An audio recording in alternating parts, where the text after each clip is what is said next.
Good evening, everybody. Afternoon. Wait a second. Something's wrong. I've got another window open playing this same video. I guess. There we go. Okay, I was hearing myself in duplicate. That was driving my brain nuts. Some other window had been open with my stream. I apologize. That was weird.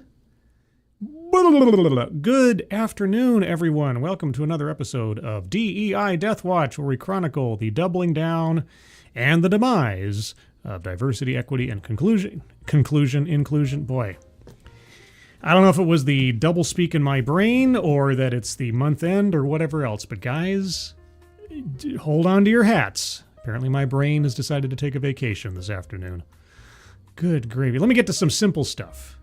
Before I get into the complicated stuff, let me get into some simple stuff, like who's joining me on this beautiful Monday afternoon. The Alexander, good afternoon. Snortopupus Cuber, good afternoon. Keeverdam, good afternoon, and thank you, Keeverdam, for providing the link to our friend Angela Arriaga. Guys, at the top of the chat box, just as a notice, Twisted Skipster reached his goal on his GoFundMe to help fund his daughter's wrestling group, so that fundraiser is now complete. So congratulations to Twisted Skipster. And but if you take a look at the top of the chat box, there's a link there still for Angela Arriaga starting her home-based business. So if you can take a look at that when you have the opportunity, please do. And if you can donate, please do so. But even if you can't, if you can share that out on social media, that would be appreciated. So thank you ahead of time for that. And thank you, Keeverdam, for providing the link. Who else is here? Walter Tomaszewski. Good afternoon. Hi, Scribe. My cats and I are listening to DJ Meow now through a combo of old and new DIY speaker wire. They can hardly wait for your jokes. Oh, by the way, what foodie does DCF like? They ask. As in, like, an individual who posts about food, or what kind of food does Dogcat Fox eat? Because Dogcat Fox generally feasts on moonites. Moonites are the strange sort of marsupial rat-like things that inhabit the moon that are kind of pests. He hunts them down, and that's basically his main diet. That and goldfish crackers, but that's like a special treat. He only gets those when he's like been behaving very well. Wowie, wow, wow. Yeah, well, you behave well when I tell you behave well. That's when you get goldfish crackers. So there's that. Funtime Bats, hello. Holy Cats, Keeverdam! Thank you so much, especially given the circumstances. Thank you, Keeverdam. Apparently the username issue in chat is only on my channel. It was normal on another channel stream last night, and for those who don't know, I'll be having a lot more free time on my hands since I got laid off today. Yes, everybody, Keeverdam is now a free agent. A free agent. Unfortunately, in one sense, fortunately in another, she didn't like her job too much. But now she is on the hunt for, hopefully, better days ahead at a better job. And just to be slightly corrective, Keeverdam, I am not the only channel that's experiencing this. Midnight's Edge has been experiencing it for several days now, too. It seems to be very picky-choosy with which channels it affects. But I am not alone. As Michael Jackson said, you are not alone. So I can at least take comfort in that I haven't been singled out, as far as I know. Or maybe just me and all of my interconnected friends have been. But, yeah, so hopefully they get it fixed soon, because it's kind of annoying. And hopefully you find a new and better job soon as well. Everybody wish Keeverdam best of luck in the job hunt. Mike Savage, Blarg, Advocatus Diaboli, good afternoon. Who else is here? Kristen Scholl is over on the X Machine, everybody. Yes, I am simulcasting over on X. So if you have an X account and you see me over on there, please do retweet. I'd appreciate it. And let people know that the show exists. Sabian187, hello. Anybody else? Oh, one Portnoy. Good afternoon. Blue-Eyed Scream, hello. Morgan King, hello. Oh my gosh. Judaphine, good afternoon. Simon Willikins, hello. And I think that's... Oh, Spider-Man, hello. And Juliet, good afternoon. Hope everybody's doing well. Boy, oh boy. Busy day so far, not only in real life but otherwise. I had work, and month-end billing, and invoicing, and then Midnight's Edge in the morning, and then more work, and then a very brief lunch, and now here I am to rock you like a hurricane after I had myself talking into my ear from another window I couldn't find for a second. Apologies for that again. Live TV, that's the way it goes. Anyway, let's get into the wonderful news of DEI. First, we have the University of Virginia president pressured over DEI resigns rather than, quote, fight federal government. Boy, howdy, what happened to this guy? Does that not look like a sad sack right there? What happened? What pressure over DEI forced this guy to resign from his position? Washington, the president of the University of Virginia, facing heavy pressure from conservative critics and the Trump administration over the school's diversity, equity, and inclusion practices, announced Friday that he was resigning rather than fight the federal government. Well, what about their diversity, equity, and inclusion practices were causing so many problems, or that he didn't want to be the one in charge to have to deal with? The departure of James Ryan, who had led the school since 2018, represents a dramatic escalation in the Trump administration's effort to reshape higher education. Dramatic, but this isn't a result of his effort. This is a result of him quitting. Doing it at a public university marks a new frontier in a campaign that is almost exclusively targeted Ivy League schools. Well, here's the thing, AP. I don't know if you know this. I know my viewers know this. If you're a public university, then at least by implication, you are accepting of public funding. And when it comes to public funding, I'm guessing there's some federal funding in there. And we all know about Title VI. Yeah, it's kind of a thing. It doesn't matter whether you're an Ivy League school or a community college or a public elementary school. If you accept federal funding, you fall within the strictures of Title VI. And if any of your programs or activities discriminate on the basis of race, you might be in trouble. So it doesn't matter. Oh, it's like, oh no, now Donald Trump's taking aim at public universities. Yeah. But anyway, it also widens the rationale behind the government's aggressive tactics, focusing on DEI rather than alleged tolerance of anti-Semitism. Well, why not both? I mean, why not have established law apply regardless? The Bob Jones decision and Title VI. I know, it's a crazy idea that different laws and different legal precedents can be active at the exact same time over the exact same entity. It's a goofy concept. Ryan had faced conservative criticism that he failed to heed federal orders to eliminate DEI policies, and his removal was pushed for by the Justice Department as it investigated the school, according to a person who was not authorized to discuss the matter by name and spoke on condition of anonymity to the Associated Press. Okay. Ryan referenced the Trump administration pressure in a statement to the university community Friday, in which he said he had submitted his resignation with a, quote, very heavy heart, unquote. Quote, to make a long story short, I am inclined to fight for what I believe in, and I believe deeply in this university, unquote, he said. But I cannot make a unilateral decision to fight the federal government in order to save my job, unquote. What are you talking about? Ryan had already decided that next year would be his last, he said. Okay, so he's just cutting out early, and remaining in his position until then would be, quote, knowingly and willingly sacrificing this community, unquote. Why? Do you need an extra hand to put in that third nail? What are you talking about? Okay, let's see what the AP says. Are they going to tell us what programs and or activities the Trump administration held in contention? I'd be curious to find out. The New York Times first reported on the resignation and the Justice Department's insistence on it. Well, the Justice Department doesn't decide who runs colleges. So what did they have on him? Why was it easier for him to resign than just to stay for the rest of his term? And then, I'm not quite clear on this. In a CNN appearance Friday, the Justice Department's Assistant Attorney General for Civil Rights denied that Ryan's removal was an explicit demand, but said the agency, quote, significantly lacked confidence in his leadership. Quote, I don't have any confidence that he was going to be willing and able to preside over the dismantling of DEI, Harmeet Dillon said. Ryan's removal is another example of the Trump administration using, quote, thuggery instead of rational discourse, unquote, said Ted Mitchell, president of the American Council on Education, which represents university presidents. Okay. Thuggery.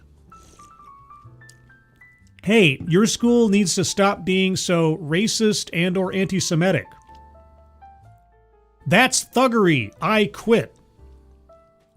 Okay, quote, "This is a dark day for the University of Virginia, a dark day for higher education, and it promises more of the same," Mitchell said. Quote, "It's clear the administration is not done and will use every tool that it can make or invent to exert its will over higher education." Guys, I'm gonna do a Reuben impression here. Guys. Title VI. And I don't have a pop-up for it, but the Bob Jones decision from 1983 are the two most pertinent elements here. This is not new. They're not inventing new tools. They are enforcing existing laws. These colleges and universities have been able to run rampant for years without oversight. And all of a sudden, the enforcement or the threats thereof of existing laws, oh my God, what a tragedy. I can't take the pressure of finally being held to account for things that we've gotten away with for all this time. Virginia's Democratic senators react. Oh, I can only imagine what their reactions are. In a joint statement, Virginia's Democratic senators said it was outrageous that the Trump administration would demand Ryan's resignation over culture war traps. Well, I'm still waiting to see this official declaration from the Trump administration that they demanded his resignation. The Justice Department saying we don't have a lot of confidence that this guy is actually going to clean his institution of DEI is different than demanding his resignation. Is the AP going to quote us the public statement made by the Department of Justice or the Trump administration that Ryan should resign? Maybe it exists. I just haven't read it yet. Quote, "This is a mistake that hurts Virginia's future," Senators Mark R. Warner and Tim Kaine said. Oh, okay. After campaigning on a promise to end wokeness and then I get a pop-up, of course, end wokeness in education, Trump signed a January action ordering the elimination of DEI programs nationwide. The Education Department has opened investigations into dozens of colleges, arguing that diversity initiatives discriminate against white and Asian American students.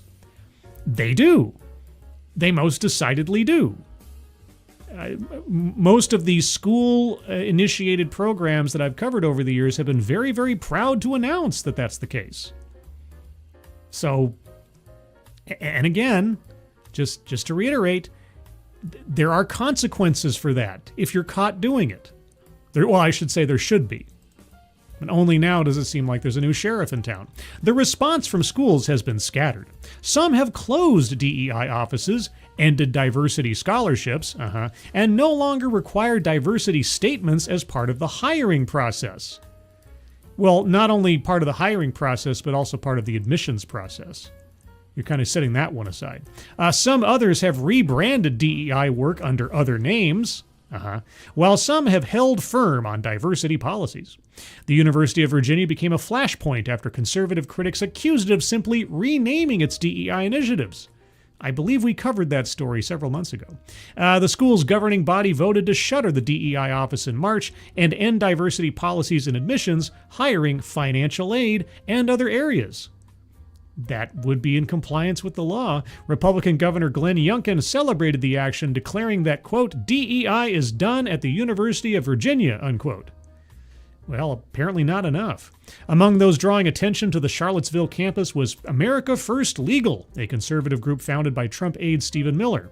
In a May letter to the Justice Department, the group said the university failed to dismantle DEI programs and chose to, quote, rename, repackage, and redeploy the same unlawful infrastructure under a lexicon of euphemisms, unquote. And as I've said, this is what's going to have to happen. It's not enough.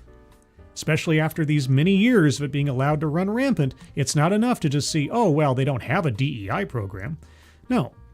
Colleges and universities that have in the past or are now promoting DEI programs and DEI policies need to be regularly audited to ensure that they are in compliance with existing civil rights laws. It's not going to be easy, but it's just that simple. And it's the result of years of letting them just run without any oversight or any consequence. Because the only way you're going to make sure is if you single out these colleges and universities and organizations elsewise that are or have been very proud about their DEI policies and double check on them. Hey, do you have anything at your company that specifies or preferences people on the basis of race or gender? Do you have any hiring practices that sort of have any filtration process for race or gender or orientation? If you don't, hey, there you go. If you're in compliance with civil rights law and the EEOC, and no problem. But these colleges and universities have made themselves suspect, and they need to be examined. On Friday, the group said it will continue to use every available tool to root out what it has called discriminatory systems. Well, it has called them discriminatory systems. The systems themselves have called them discriminatory. And again, for all the good work that America First Legal's been doing, it shouldn't be America First Legal doing it. It should be the Justice Department bringing cases against these organizations and institutions. This week's developments make clear public universities that accept federal funds do not have a license to violate the Constitution. No kidding, said Megan Redshaw, an attorney at the group, said in a statement, quote, "They do not get to impose ideological loyalty tests, enforce race and sex-based preferences, or defy lawful executive authority." Indeed. And then we go through the history of the now former president of University of Virginia. How much did he make? Does it say? Doesn't say. Well, I have a feeling that he probably made all. I think he made out all right. I think he's probably all right. I think the continuing benefits he'll get after resigning will probably carry him through the rest of his life, if he's smart about it. But anyway, there you go. The president of the University of Virginia. He was forced out, guys. He was chased down by the Justice Department, was forced to resign. So he's left a mess for somebody else, I guess.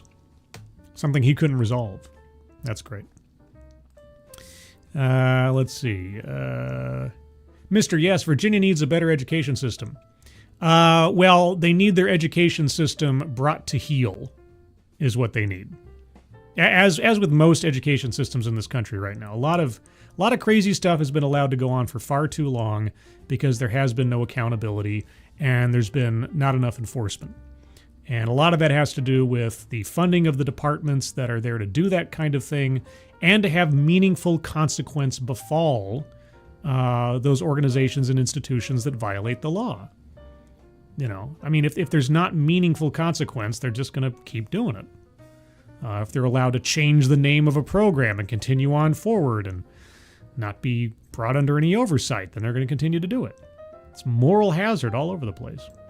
Advocates Diablo, he looks like someone spliced together Abe Lincoln and Richard Nixon together. Yeah, he did have a very haggard look about him. I'm sure it's all that DEI. Actually, I'm probably pretty sure it's all that DEI. And Snortopupus Cuber, AP, always problematical. Well, sometimes. Oftentimes, at least the stories that I cover. But speaking of problematical, let's take a look at what I want to do next. I'm not sure about this story because the title alone, it's almost like one of those TEDx talks that I just grabbed because I'm bewildered by the headline. Smelly lunch stories and urban list launch DEI research. I guess this is from Sydney, Australia, so that might be explaining to me why I don't understand what they're talking about. But, what is there to research about DEI? Well, let's take a look. Oh, it sucks. It doesn't do anything and is likely illegal. They should hire me. I've done a whole bunch of legwork already. But I have no idea what this is about, so let's take a look real quick. Following the much celebrated launch of Smelly Lunch Stories in October last year.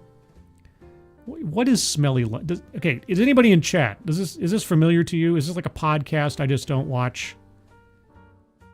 Like I'm always taken aback by how many times I hear like, oh yeah, the world famous podcast of styrofoam, racing cup or something. I'm like, what?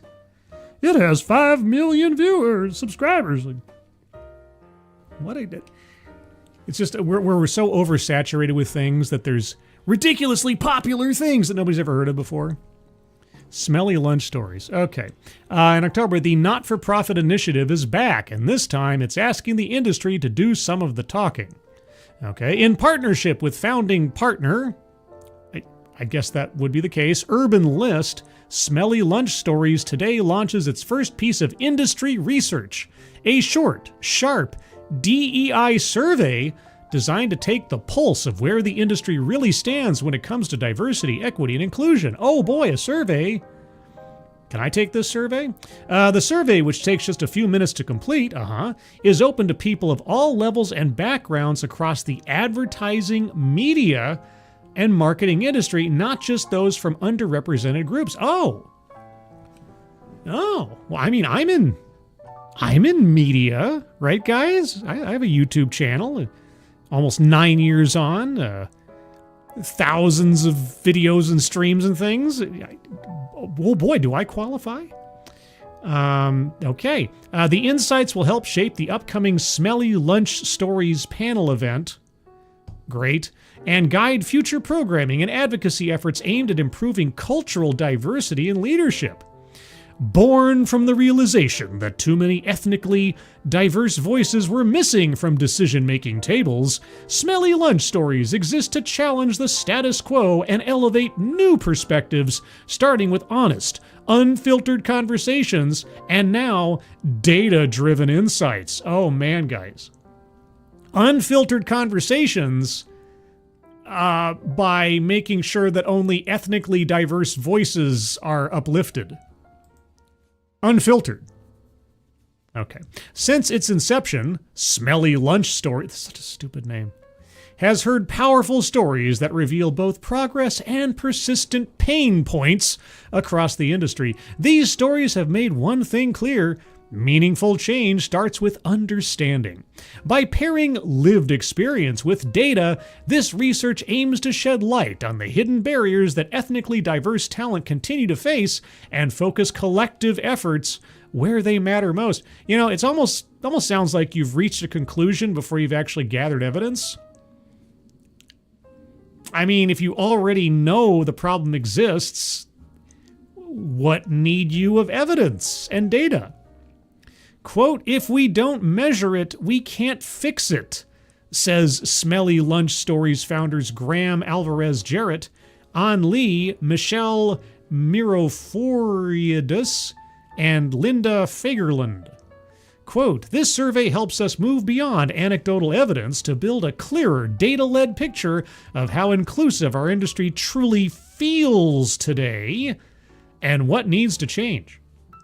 Urban List, Smelly Lunch Stories founding partner, again, is proud to support this next phase. Creating lasting change requires more than stories. It needs evidence, accountability, and momentum, said Urban List Chief Commercial Officer Jacques Labrouille. Quote, we're honored to help bring this research to life.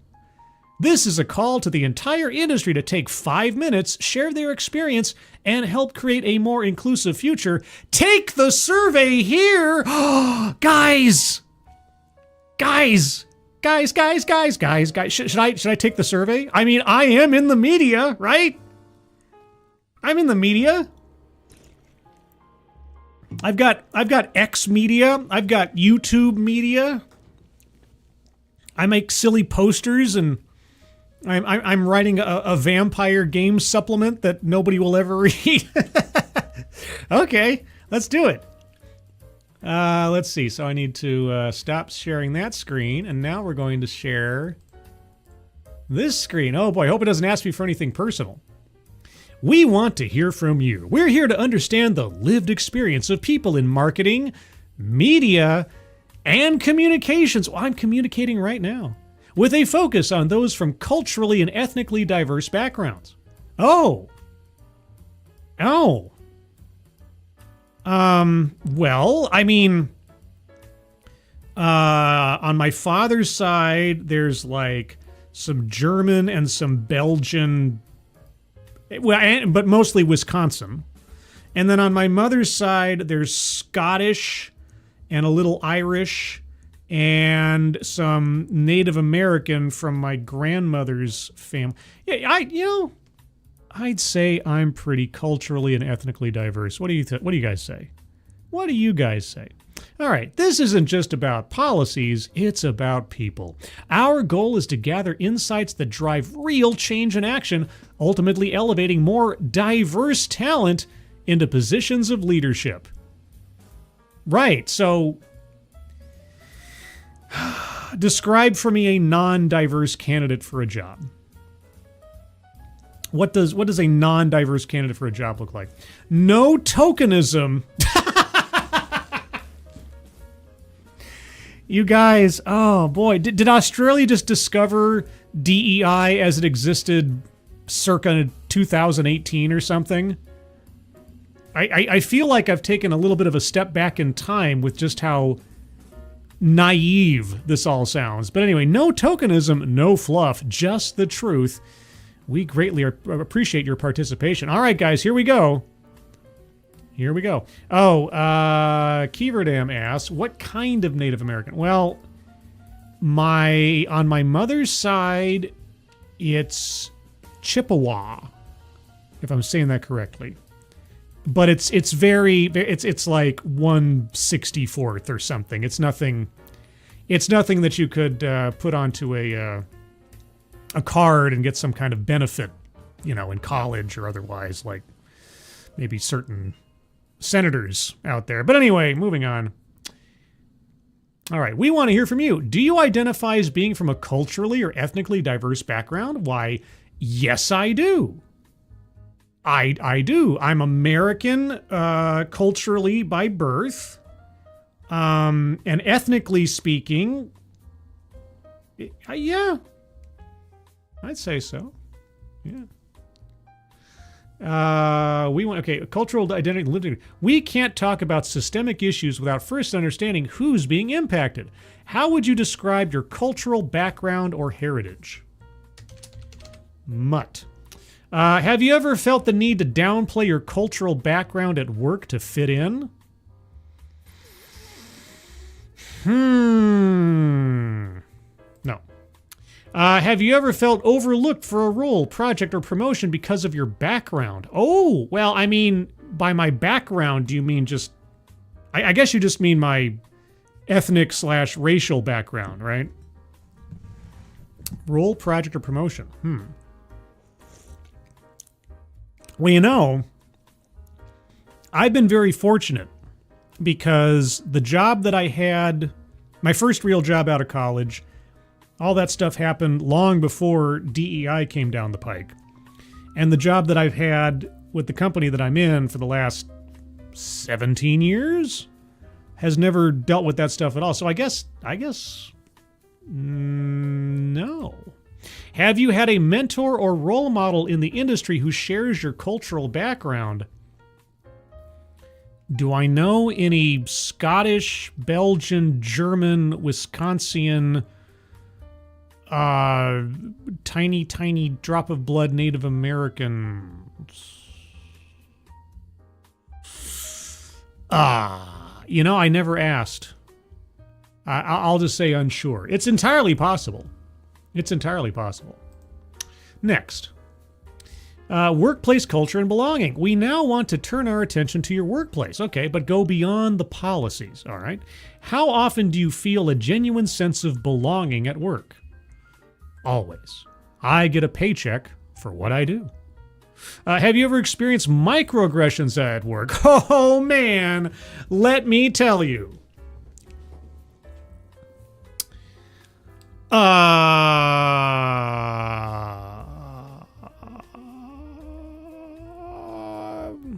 No.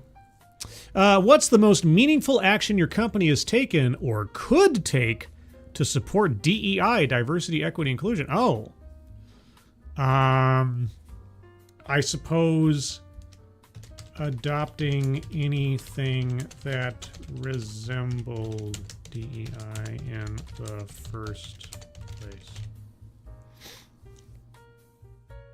I mean, that would be the most meaningful action my company could take. It wouldn't be a desirable action, but it'd be the most meaningful. Yeah, sure. Barriers to progression. Oh, okay. We want to better understand what barriers exist, if any, for people of ethnically diverse backgrounds to grow into positions of leadership in their companies. In your opinion, what do you believe are the biggest barriers to career progression for people from culturally diverse backgrounds in this industry? Select as many as apply. Oh, well, I mean, well, let's see. My boss. Well, let's see. Let me think about this for a second.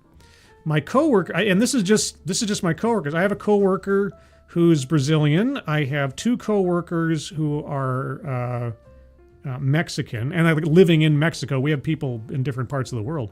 Actually, I have three coworkers. Yeah. And then my sort of boss, I don't know what to tell you. We've had all types. Has anybody been prevented from getting a position of leadership? Let me think. What do you believe is the biggest barrier to a lack of visible role models? No, we have. I'm going to take them as they mean it.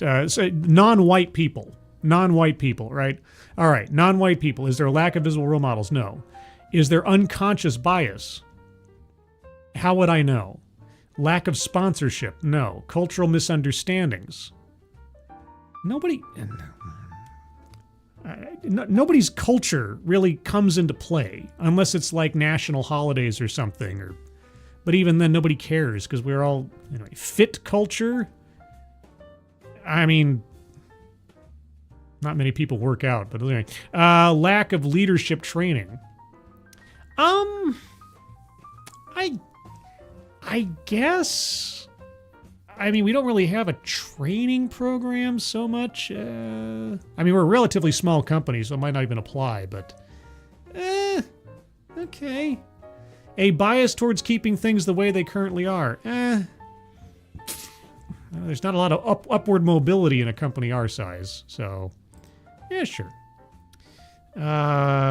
Biggest barriers to career progression for people from culture. I don't think there are any barriers, honestly, but whatever. What would help you feel more supported to progress in your current company? Oh. Formal mentoring, transparent promotion pathways, leadership programs for diverse talent, flexible work policies, company commitment to DEI. What would help you feel more supported to progress? I mean, it's not so much a complaint, it's just sort of a reality. I mean, if we were a bigger company, then there might be obviously additional opportunities to in a proverbial sense, stretch my legs. So, company growth, let's say. Sure, why not?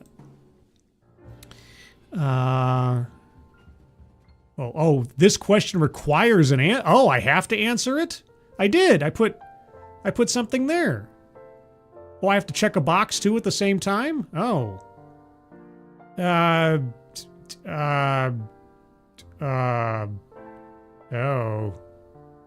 Okay, I guess that's the most applicable. Can I move on now? Okay. Our Smelly Lunch Stories events are solution-oriented spaces. We would love your opinion on what you want to see and learn in the future. If you're in a leadership or hiring position, what support would you like to better drive DEI in your team? Ooh, what support would I like to drive DEI?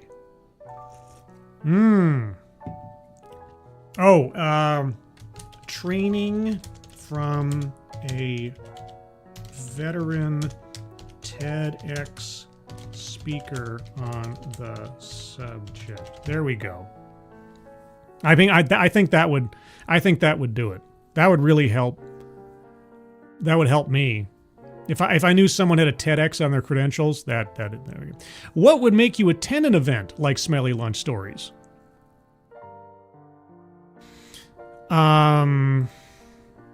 Paid airfare. Oh, and accommodations. If I can spell accommodations, which I can't, so that's fine. Okay. Would you like to hear from us about news and upcoming events for Smelly Lunch Story? No. Okay. There we go. All done, guys. There we go. I submitted my input to Smelly Lunch Stories. Oh boy. There we go. I'm glad to do my part for the community. Also, the Dead Man. Good afternoon. And you're a ridiculous lunatic. Good afternoon. Anybody I missed in the meantime? Corey Suzuki, hello. And Zach Osborne. Hello. All right, guys. So there we go. We took the survey. Would you like to take a survey? I hope I was helpful. I really do. All right. So Smelly Lunch Stories. I can get rid of that story now. Let's move on. Yeah, this one, not quite sure how this one works. But let's find out. This is from The Independent. Pride organizations warn Trump's DEI purge directly hitting UK events as corporate sponsorships drop. And I'm like, so why the UK? UK Pride faces a critical funding crisis amid warnings that Donald Trump's assault on diversity, equity, and inclusion in the U.S. is having a direct impact on firms in Britain. The UK Pride Organizers Network said 75% of Pride events across the UK have seen a decline in corporate sponsorships this year, with a quarter experiencing funding drops of more than 50%. Meanwhile, GoFundMe has reported a remarkable 82% increase in organizers resorting to crowdfunding events to bridge the financial gap. Yeah, I guess the corporate pipeline, I'll try to be friendly for the sake of family hour here, is being turned off. So, necessity is the mother of invention. Pride organizers have told The Independent that big corporations who have long sponsored them are, quote, pulling back their funding in all aspects, unquote, especially those with head offices in the U.S., after Trump issued a series of executive orders targeting diversity programs in the public and private sectors, with many corporations such as Amazon and Google scaling back their DEI efforts since February. You know, I bet you there's a whole lot of companies out there, a whole lot of company accountants out there that are more than happy to have the excuse of Donald Trump effectively telling them, stop funding this nonsense, so they can stop funding this nonsense. Even if they might complain about it publicly, the fact that they can turn off the pipeline of all this extra burned up money, they're probably glad for. And they'll use Trump as an excuse and a point of complaint, but secretly they'll be going, now we can balance the books again. While Pride has grown as a movement across the UK for a decade, Dee Llewellyn, chair of UK Pride Organisers Network and director of partnerships and growth for London Pride, said corporate funding has, quote, fallen off a cliff, unquote, causing a number of events across the country close their doors, including big events such as Liverpool. Well, if you needed corporations to survive, then I guess you needed corporations to survive. If the movement is so big, then certainly you can fund yourselves, right? The situation has led one expert to warn that, quote, the golden era of corporate sponsorship might be over, unquote, for LGBT plus organizers. Yes, the gravy train might have reached the station. It's true. I hope you enjoyed it while it lasted. Miss Llewellyn fears the LGBT plus community could experience, quote, 5 years of difficulty and struggles, unquote, as Trump fully implements the DEI cuts, adding, quote, it is the start of that process now, unquote. It sounds more like the organization that you're drawing a paycheck from that's entirely or mostly sponsored by outside interests rather than the actual movement itself is going to decline. I wonder how much this Miss Llewellyn pulls as a paycheck from all this work. I wonder. Quote, I think we will see more global brands declining. Well, declining to fund you, yeah. Not because they don't want to participate, but because they don't have the DEI budget to do so, unquote. I mean, global brands like... No, Amazon has the money. They just don't want to spend it on you anymore. Quote, it's not the people on the ground in the UK either. I've had brands that have withdrawn this year that were absolutely devastated to have to do it. Oh, like I say, I mean, maybe some of them are being honest, but I have a feeling that some are like, oh, I feel really sorry about this, but I just can't cut you a check this year to have it basically go up in flames and not actually accomplish anything and just basically line your pockets and put on a bunch of events that don't move the needle on anybody's opinion. I feel real sorry about that.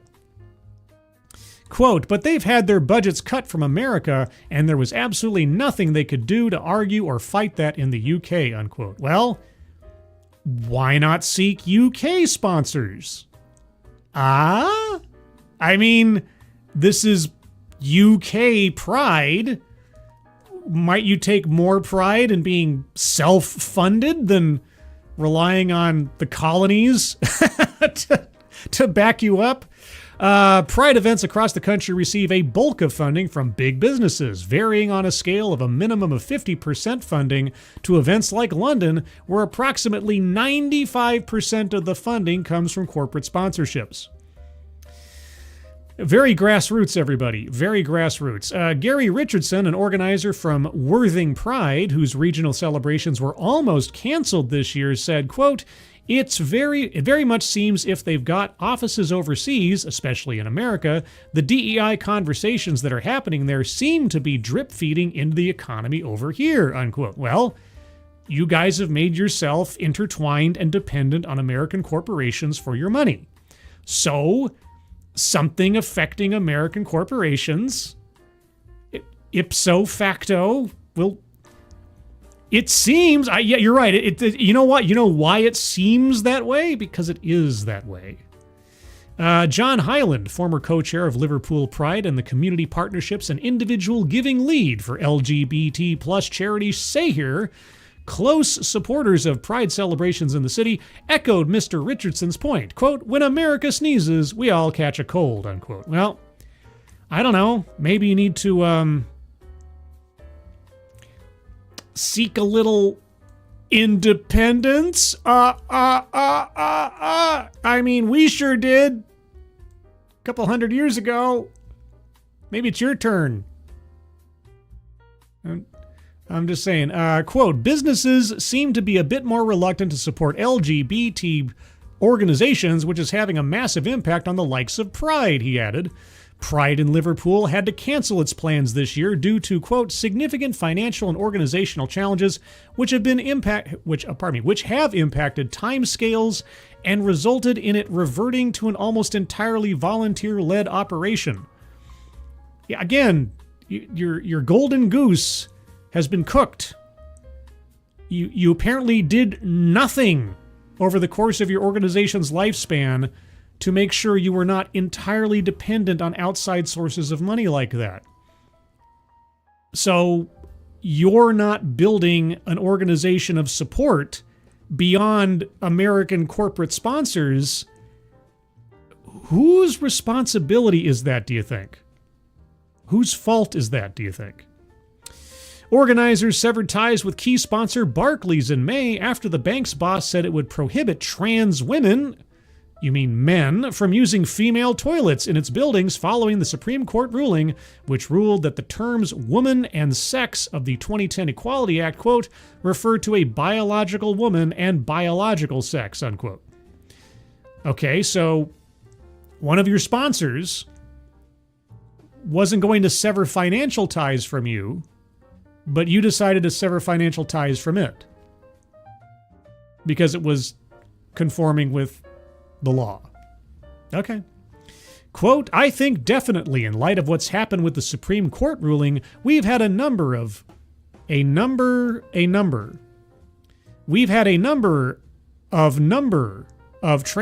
community-led protests happening in Liverpool, said Mr. Hyland. Quote, if there's a year where we need Pride to happen, it's this year, and our community has been very vocal about that. Well, then your community can fund the activities all your lonesome, right? As well as a decrease in corporate sponsorships, organizers have cited that local communities have struggled to fill the financial hole in Pride events planning due to the cost of living. Oh, okay. Mr. Hyland said that calls for support from local businesses in Liverpool fell through because, quote, they haven't got that kind of money, unquote. Well, I guess, I know,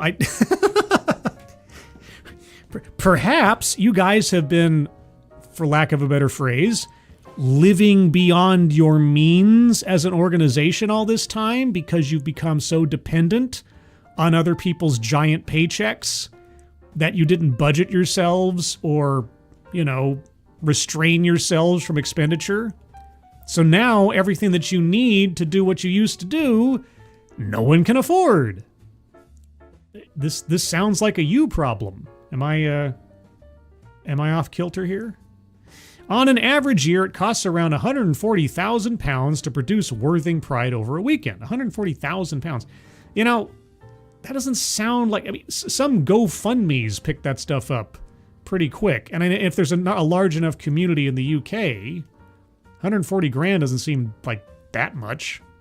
Around 60% of the budget comes from sponsorship, while the rest comes from ticket sales. Okay, this year the organizers are aiming for 70% from ticket sales and 30% from sponsors. Okay, so wait, you're gonna do an increase of take-in by 30% on ticket sales, and you're gonna cut in half the amount you're expecting from sponsors. So, how much more expensive are the tickets gonna have to become? Because I'm guessing you're looking at the ticket sales over the last several years and going like, okay, well, if we're going to make up the cost of this, we're going to increase the ticket prices by X amount. Are people going to pay that? Instead of receiving support from 5 or 6 big sponsors, they've managed to accrue 20 small sponsorships instead, with a number of companies offering pro bono support. Okay, skipping down a little bit. Speaking of corporate sponsors, Pride events have become really dependent on them. Now, when you insert the rollback that Trump is enacting on DEI policies, that is sending shockwaves not just across the US, but also across the globe because of globalization. Here's the thing. Nothing about what Trump has done is preventing a company from sponsoring an LGBTQ plus event. Okay? It really isn't. Save for the fact that if they have programs at their companies that are discriminating on the basis of orientation or gender for people in favor or against, well, might be problematic. I don't know. It's kind of a gray area. So it's that gray area called Title VII in the one instance, or potentially Title VI in the other. It's kind of gray, I guess. Anyway, so there you go. Yeah, UK became too dependent on other people's money, and then the purse strings got drawn shut, and now they don't know what to do because they did not plan for a rainy day, and they did not establish a local base of support they could lean back on in case of emergency. So there you go. Maybe they need to hire an accountant. Let's see. Blue-Eyed Scream. Sounds like someone thinks they're entitled to others' money. I know. It's like all those corporate sponsors. I mean, so long as those corporate sponsors are actually in line with their own beliefs. But here's the thing. If, in the one example, they were willing to sever ties with Barclays because Barclays decided to, conform with the ruling of the Supreme Court in the UK and say, oh, that company no longer aligns with our philosophy, so we're not going to take money from them. Well, if the corporate sponsors from America are falling in line with Trump, by reducing or getting rid of their DEI programs, why would you want their blood money to begin with? Obviously, they're not worthy of you taking their money anymore, just like Barclays. At least, that's what I'd say. I wouldn't complain about it, be like, oh, well, these companies decided to go another way. We don't want them here anyway. But they're still complaining that they're not getting their money. So, anyway, moving on. So this story was provided to me on the Discord server from Shadow Aria. And I don't think it's, as far as I can tell, the content may prove me wrong. It's not DEI related directly, but it does involve the Equal Employment Opportunity Commission, an organization that I don't hear a whole heck of a lot about in the news. And they did something. It has nothing to do with penalizing a public corporation for violations of Title VII, which is what I'm waiting for, but it's something. A judge resisted Trump's order on gender identity. The EEOC just fired her. Let's learn about this. The federal agency charged with protecting workers' civil rights has terminated a New York administrative judge who opposed White House directives, including President Donald Trump's executive order decreeing male and female as two, quote, immutable, unquote, sexes.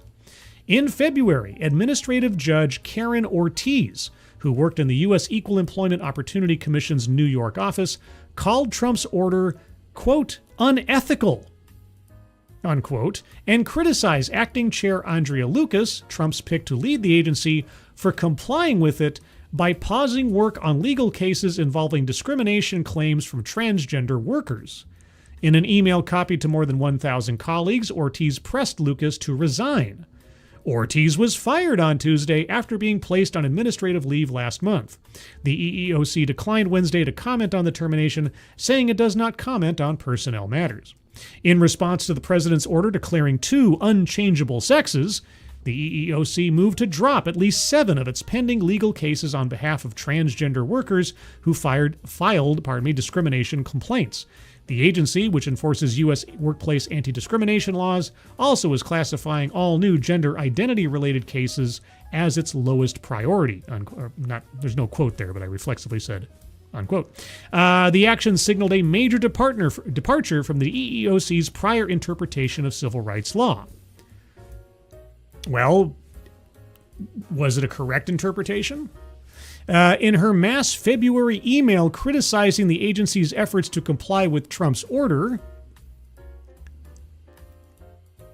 Okay, so wait, the judge sent out a mass agency email rather than deal with her issues in a professional and... Okay.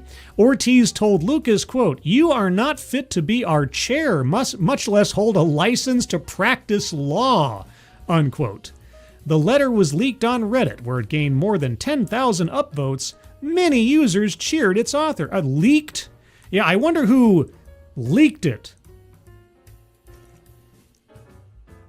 I mean, if this judge was happy to send a mass email across the entire agency to criticize the boss, I'm sure it was leaked.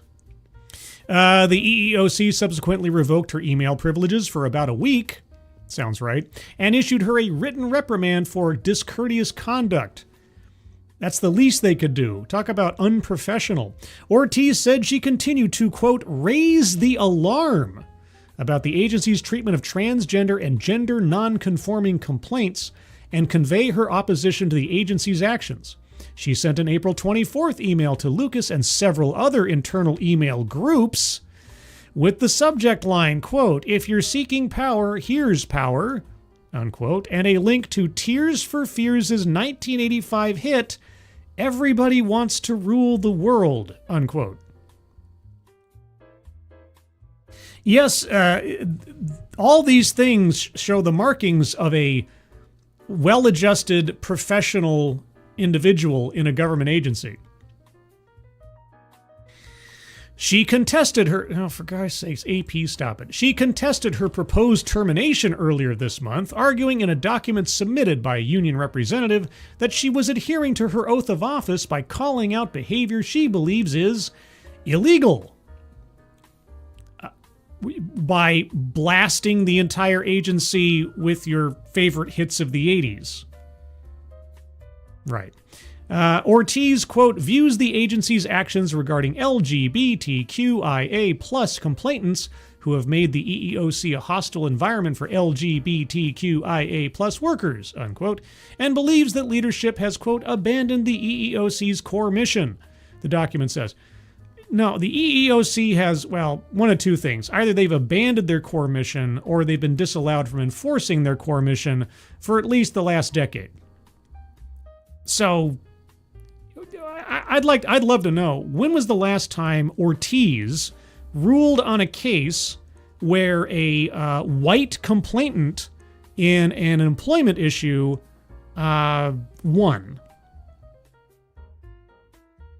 I know. Maybe I'm just being cynical. I'd love to know the answer to that question, though. The judge was hired to work at the EEOC during the first Trump administration, and while she disagreed with some policies then, quote, she did not take any action because there was no ostensible illegality which compelled her to do so, unquote, the document stated.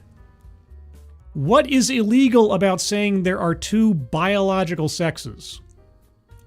I'm still not sure what about that is illegal. Quote, what is happening under the current administration is unprecedented. Declaring that there are two biological sexes is unprecedented? Okay. The letter requested the withdrawal of Ortiz's proposed termination, the removal of all disciplinary documents from her personnel file, and that Ortiz be allowed... Pardon me, I'm getting a message. I'm getting a message from my father. One moment.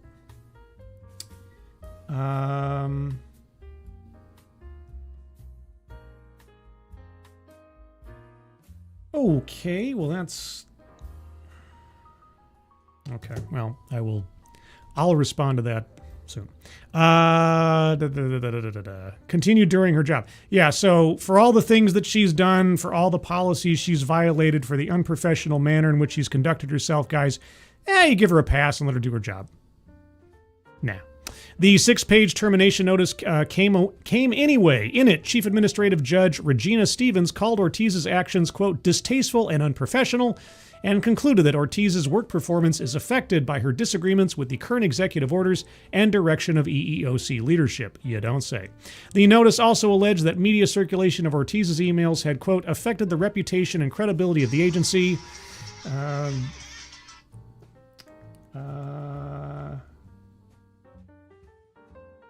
Sorry, guys, I'm getting family text messages right now.